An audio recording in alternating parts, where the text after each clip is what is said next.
Hey everybody, can you get suspended selling on Amazon doing retail arbitrage? I think it's a very important subject to talk about, especially now in 2021, okay? I didn't really talk about whether Amazon accepting the invoices from the retailers, but I do want to go more in depth about this subject right now and explain to you guys how exactly it works, what are the risks you're having, and etc. Because this is a very common question. People asking, will the invoices or the receipts from the retailers go through if Amazon suspends your account, if they give you an authentic suspension on Amazon for doing FBA from the retailers, basically, retail online arbitrage. Okay, so let's crack on. Okay, first of all, guys, let me explain to you the difference. Okay, when you're doing retail arbitrage or online arbitrage, you're basically sourcing from the retailers, and therefore you're doing Amazon FBA. So you're buying things from retailers to send over to Amazon and do Amazon FBA. That's retail arbitrage, or online arbitrage is when you're actually going and sourcing online at the retailer. So it's pretty much the same thing, okay? Let's get the terminology right first of all, okay? The second thing that we are talking about here is with dropshipping, for example. When you're doing the same thing, but you're doing it from the retailers as well, but you're doing dropshipping, they don't really accept your receipts. And we all know this for the fact. But here is the main difference. Amazon says clearly in the rules that they do not allow dropshipping. They do not allow dropshipping from retailers on their platform. They do allow dropshipping as a strategy. That's completely fine. But they do not allow doing retail dropshipping because they want you to be shipping in your own boxes, using your own logos and etc. So that's why they don't really look at those receipts when you're sending them from Walmart, from Home Depot, and etc. They will probably keep your account suspended.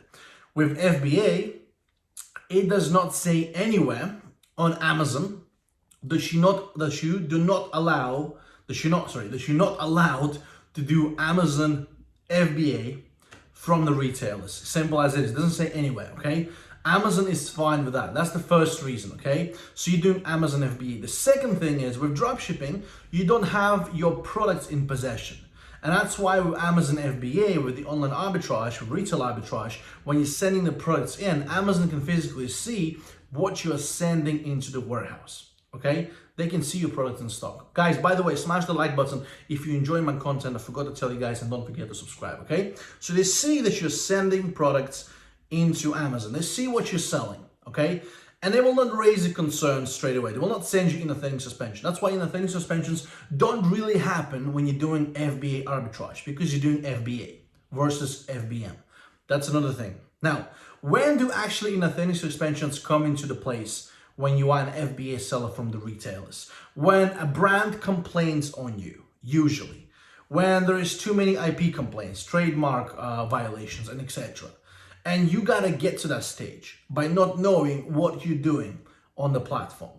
When you're sourcing and doing RA, OA, let's just stick to RA, retail arbitrage. That's what I call this video in the title anyway, right?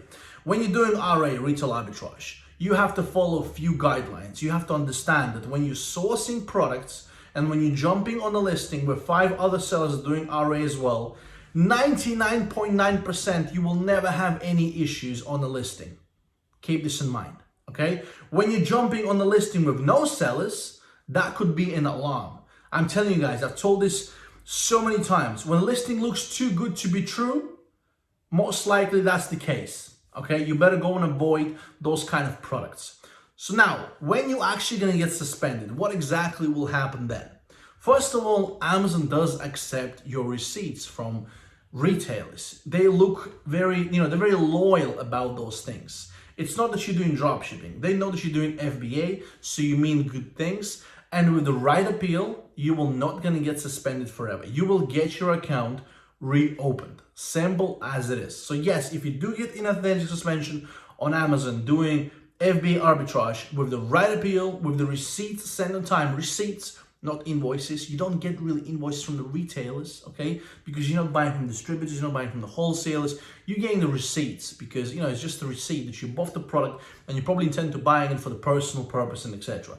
Amazon looks at it a different way.